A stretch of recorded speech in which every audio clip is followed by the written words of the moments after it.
ام المومنین فرماتی ہیں کہ نبی علیہ الصلوۃ والسلام رمضان المبارک میں 3 باتوں میں بہت زیادہ اہتمام فرماتے تھے۔ ایک تو یہ کہ نبی علیہ الصلوۃ والسلام رمضان مبارک میں دعاؤں میں بہت زیادہ گریہ و زاری فرماتے تھے، دعاؤں میں بہت زیادہ گریہ زاری فرماتے تھے۔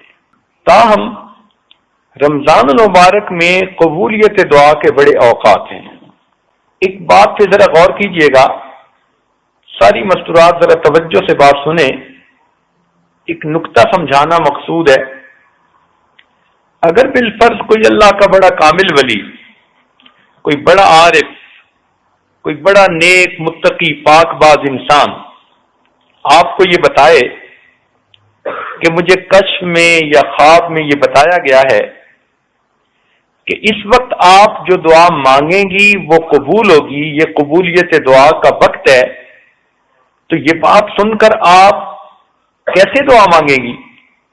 خوب رو رو کر، بڑی توجہ کے ساتھ، بڑی آہوزاری کے ساتھ اپنے لیے بھی مانگیں گی، گھر بار کے لیے مانگیں گی، رشتہ داروں کے لیے بھی، عام مسلمانوں کے لیے بھی، سب کے لیے آپ اچھی اچھی دعائیں مانگیں گی، اور آپ کہیں گی کہ میں بڑی خوش نصیب ہوں کہ مجھے پتہ چل گیا کہ اس وقت کی دعائیں قبول ہوتی ہیں، اور اس لیے میں جتنی بھی دعائیں مانگ سکتی ہوں اتنی دعائیں میں مانگ لوں۔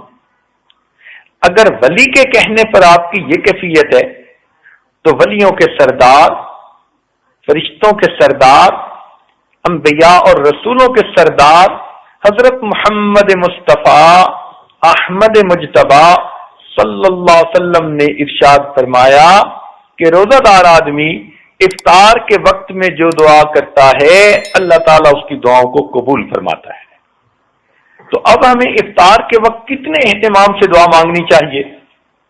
ہماری زبانیں جھوٹی سہی، ہماری زبانیں کالی سہی، مگر محبوب نے سچی زبان سے فرما دیا، اللہ رب العزت ان کی اس سچی زبان کی لاج رکھتے ہوئے ہم گناہگاروں کی جھوٹی زبانوں سے نکلی دعاؤں کو بھی قبول فرما لیں گے۔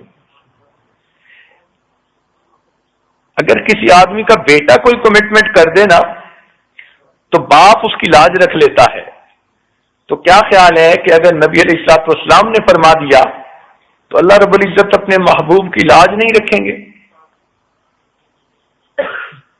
ایک اور نقطہ سمجھ لیجئے کہ شریعت نے حکم دیا کہ اگر کوئی مزدور کسی کے گھر میں مزدوری کرے اور وقت ختم ہو تو اس بندے کو چاہیے کہ وہ اس کا پسینہ خشک ہونے سے پہلے اس کو مزدوری دے دے۔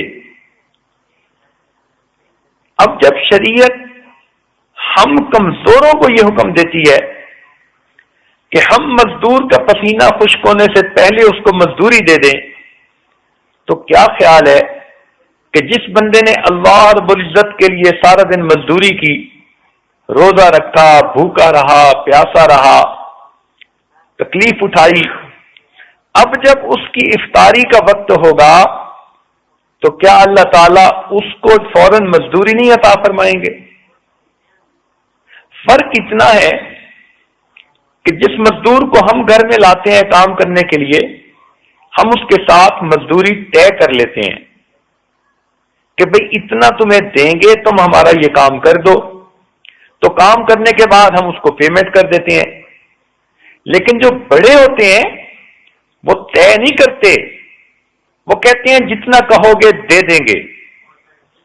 اسی لیے اللہ رب العزت نے بھی یہی معاملہ فرمایا کہ اے میرے پیارے محبوب کی امت کے روزے دارو، تم میرے لیے روزہ رکھو، اور جب افطاری کا وقت ہوگا تو میں تمہیں منہ مانگا انعام دوں گا، جو تم مانگو گے میں پروردگار تمہارے مانگنے کے مطابق تمہیں عطا کروں گا۔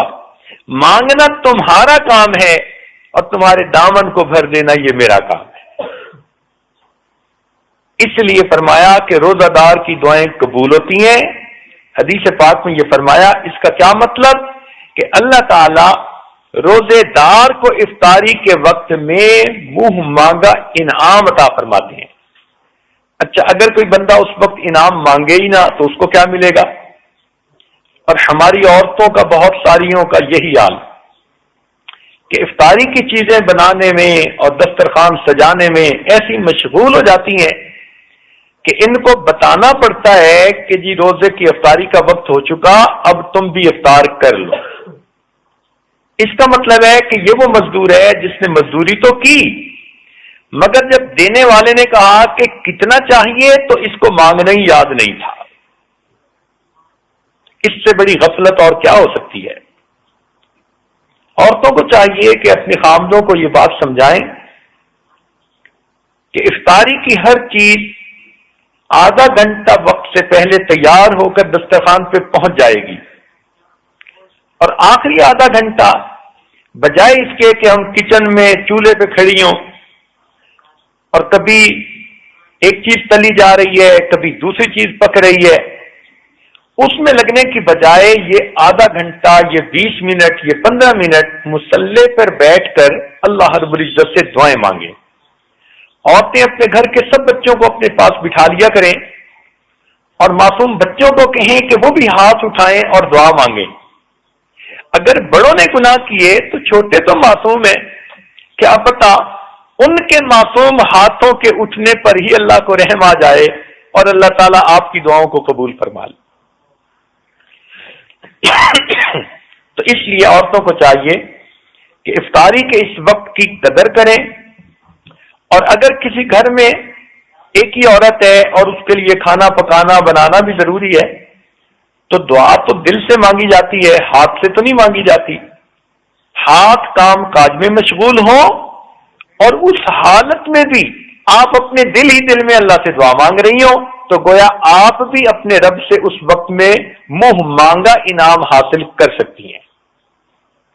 اچھا، آپ سے اگر کوئی پوچھے کہ آپ کی کوئی پریشانی ہو تو اس کو ختم کر دیتے ہیں تو آپ سب سے پہلے بتائیں گی جی میری یہ بھی پریشانی، یہ بھی پریشانی، یہ بھی پریشانی، ایک فہرست گنوا دیں گی پریشانیوں کی، اور پھر کہیں گی کہ اگر یہ سب پریشانیاں ختم ہو جائیں تو بس مجھے سکھ کا سانس نصیب ہو جائے۔ تو جب اللہ تعالیٰ منہ مانگا انعام دینا چاہتے ہیں تو آپ افطاری کے وقت میں اپنے سب دکھ، اپنے سب غم، اپنی سب پریشانیاں اپنے رب کو سنایا کریں، اپنے رب کے سامنے پیش کیا کریں۔ سارا سال جو آپ دوسروں کے سامنے اپنے دکھڑے روتی ہیں، خامد اچھا سلوک نہیں کرتا، مجھ پہ توجہ نہیں دیتا، خامد کی توجہ باہر کسی طرف ہے، خامد کاروبار نہیں کرتا، اگر یہ دکھڑے آپ نے سارا سال مخلوق کے سامنے کرنے ہیں تو مخلوق تو خود محتاج ہے، جس کے سامنے آپ دکھ کہہ رہی ہوتی ہیں وہ خود دکھوں والی ہوتی ہے، تو اس کا کیا فائدہ؟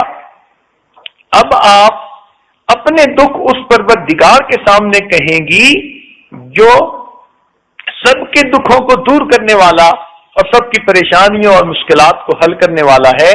لہذا افطاری کے اس وقت میں آپ اپنی زندگی کی اور آخرت کی بہتری کے لیے خوب دل کھول کے دعا مانگا کریں۔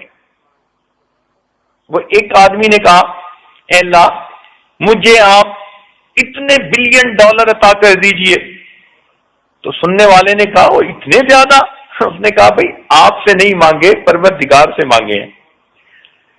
تو یہ دعا جو آپ مانگیں گی یہ کسی بندے سے نہیں مانگ رہی، یہ بندوں کے پروردگار سے مانگ رہی ہیں، جس ذات نے کہا کہ میرے ہاتھ میں زمین اور آسمان کے خزانے ہیں۔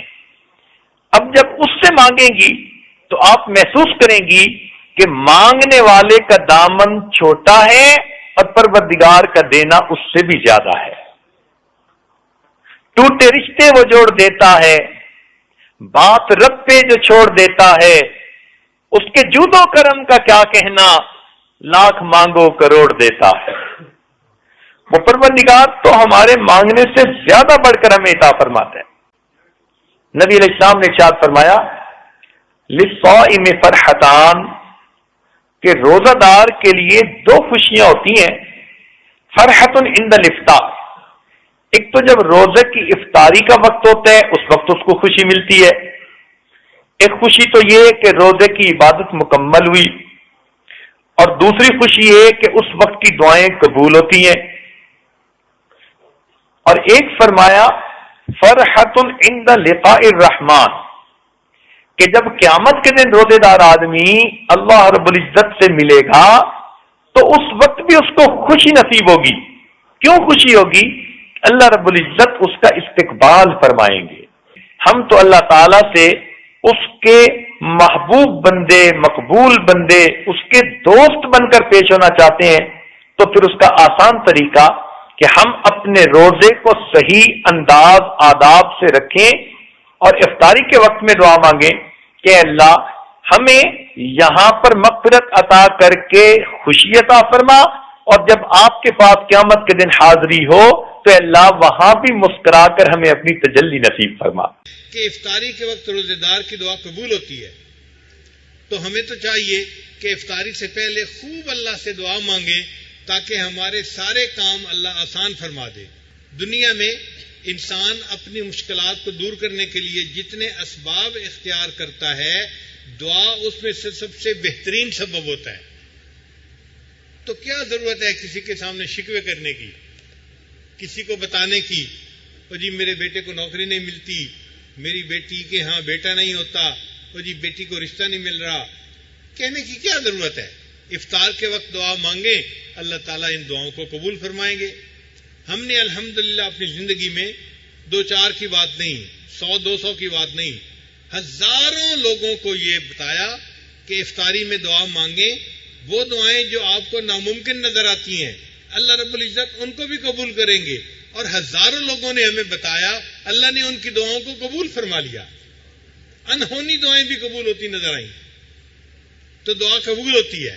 آپ یوں سمجھیں کہ اللہ تعالیٰ نے آپ کو ایک چیک بک دے دی ہے، اس چیک بک کے اندر 30 کاغذ ہیں اور بلینک ہے وہ چیک بک، آپ نے اس کے اوپر جو مرضی لکھنا ہے اور اس کو بینک میں جمع کروا دینا ہے، اتنی اماؤنٹ آپ کے اکاؤنٹ میں آ جائے گی۔